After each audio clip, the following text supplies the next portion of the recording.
I'm CJ Sarter. I'm here with Mary Manheim, who's the author of the 2014 River Reads book selection, Bone Remains, Cold Cases in Forensic Anthropology. And she's also head of the FACES Lab here at LSU. Thanks for letting us come by. Oh, you're welcome. So what was your reaction to having your book selected as the one that we've asked everybody in Ouachita Parish to read this summer? Oh, I was thrilled. I just think that it's a wonderful honor for our community to read one of my books. I was very pleased. How did you get involved in this line of work? Well, I was an English major. I planned to teach English all across Louisiana, and I took a course in anthropology and fell in love with it. So I knew I had to go on and get my master's degree in anthropology, which that's exactly what happened. So in using my anthropology degree, I've also used my English degree, and it's kind of come full circle now because I do a lot of writing also. Yeah, and you've written 3 nonfiction. 3 nonfiction and 1 fiction. That's right, and I'm working on my next nonfiction, which has to do with cemeteries, but I'm also working on my second in the fiction line. Oh, wow, that's great. That's something for us to look forward to. Yeah, I'm excited. Wonderful. Why did you decide to write this particular book?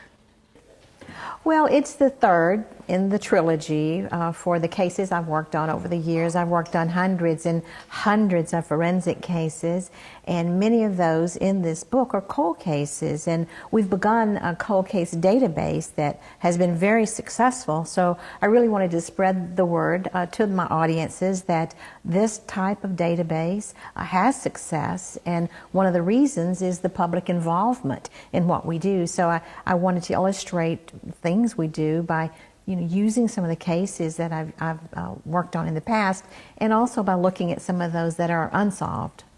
Now, most of your cases, both solved and unsolved, impact the families as well. Have you heard from any of them about being included in the book? Well, I've often talked with the families before I put cases in the book, and occasionally one or two people have written me or called me and said they appreciate it, and they appreciate the way that I handle the case in the book. I'm very cognizant of how I handle a book and the feelings of the family, how I handle a story in the book. So I don't want to reveal anything on a case that is unresolved, and I don't want to do anything that I believe will offend the family. So it's not at all unusual for me to have talked with the family. There are some cases in the book, though, that you don't have an answer for yet. You mean in terms of identification? Yeah.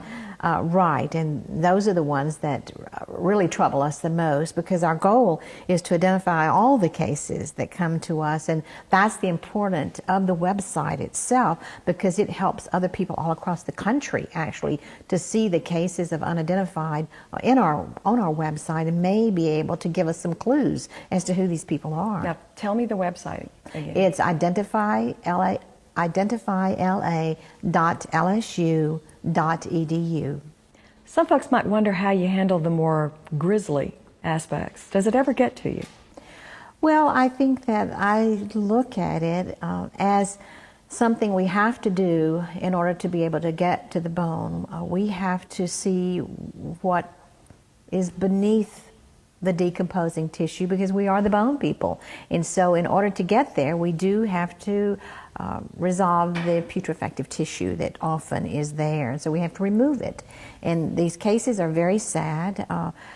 Oftentimes those that are certainly homicides are tragic, and occasionally the families of the victims will call me, and that's heartbreaking, but we have to be objective about it. I always remember it, but I always have to set aside my personal feelings, because our role is to scientifically profile that case and get on with the business: age, sex, ancestry, time since death.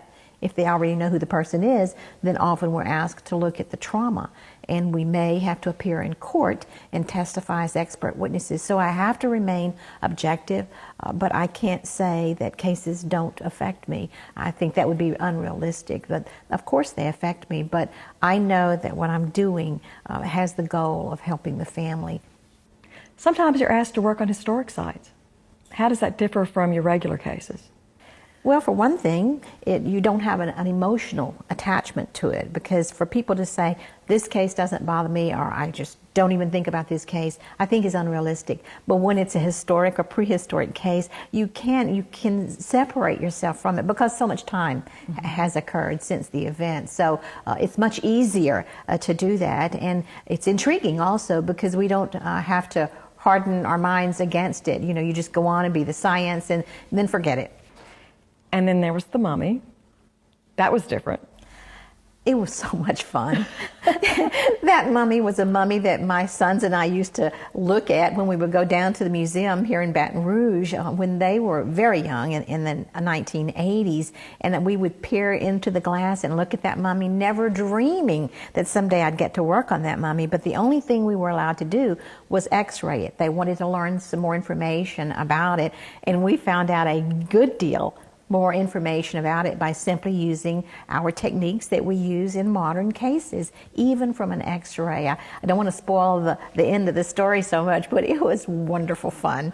And now it's on display down at the museum, and we've learned a lot more about it. We did a facial reconstruction on it. Wow. And so we feel as though we've learned something about the past 2,500-year-old mummy from Thebes.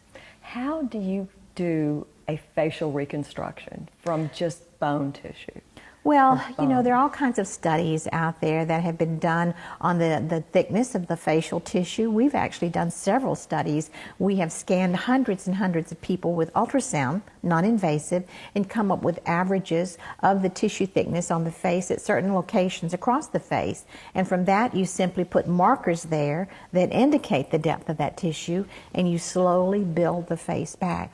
We have formula for creating the nose, for creating the mouth, for creating the ears, for putting the eyes in place. We use prosthetic eyes. So there's a lot of different studies that have been done that help us to do this. And our whole idea is not to create an image that looks exactly like the person. The idea is to create an image that someone who knows that person sees that person in that image. And that's the most important thing. Sometimes we're spot on and it looks a lot like the person, and sometimes it doesn't look like the person.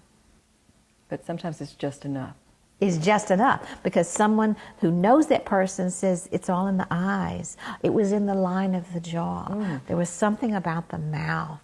And so, and plus the fact that we have a lot of information about the case, and they usually know their friend or loved one is missing, and so those are added clues also.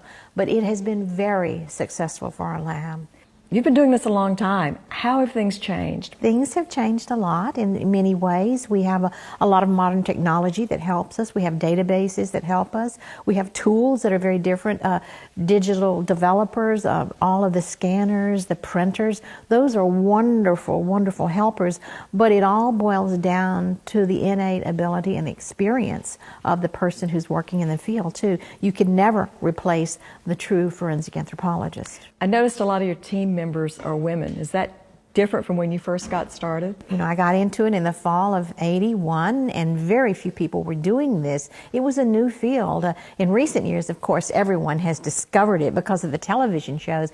There were very few people in it, though, but it has been the ride of a lifetime.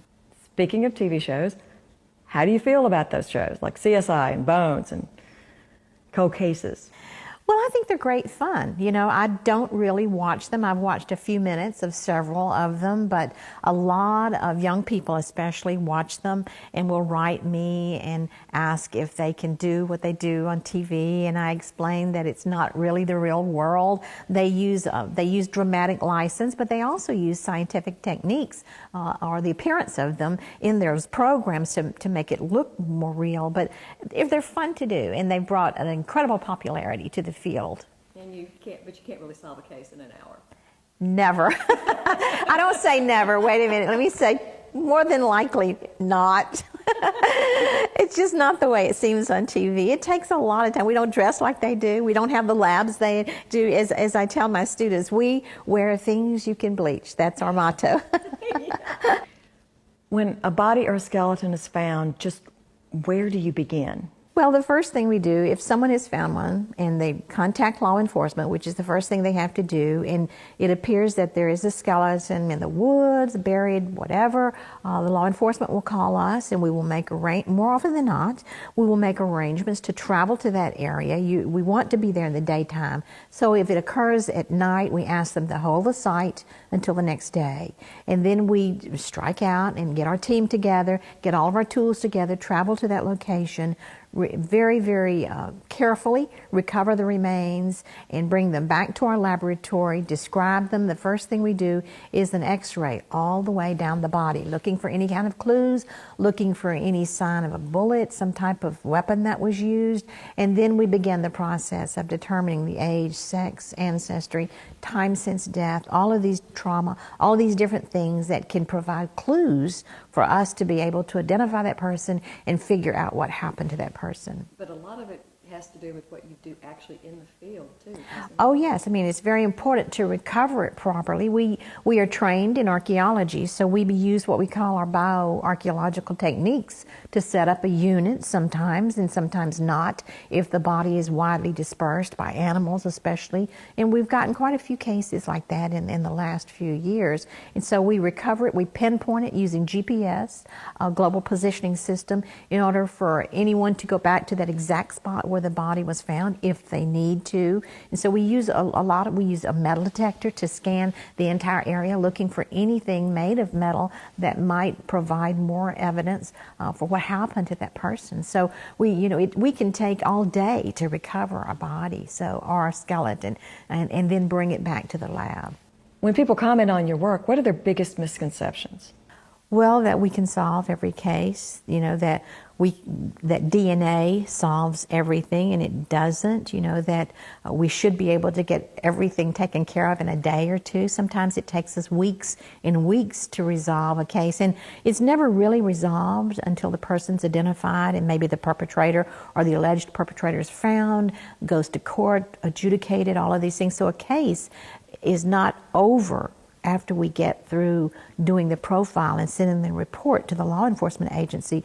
We'll put it in our database, we'll take a DNA sample. If the person is unidentified, that DNA is analyzed at the Louisiana State Police Crime Lab, and then it's uploaded into the national DNA database called CODIS, for Combined DNA Index System. And so that's when the opportunities arise to get the unidentified identified through a cold case hit, which we've had several cold case hits before, where DNA from somebody in one area of the country links up or connects, or is a spot-on match to what we've put in there, and then boom, and it's called a cold case hit, which is, it's not that doesn't happen that often, but when it does, it's a wonderful feeling to get these people identified. What's the one thing you want people to remember after they've read your book? I guess the fact that we are an agency, a help agency that's out there, that we can help them resolve cases.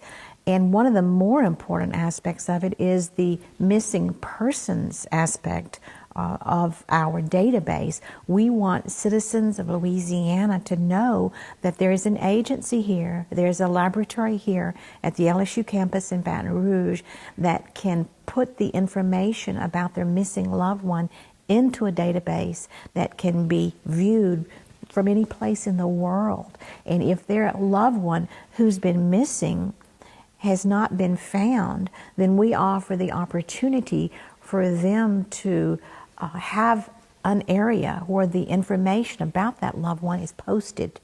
And so that's extremely important. So the more people learn about our lab and about our database, the more opportunity we all have to resolve some of these cases.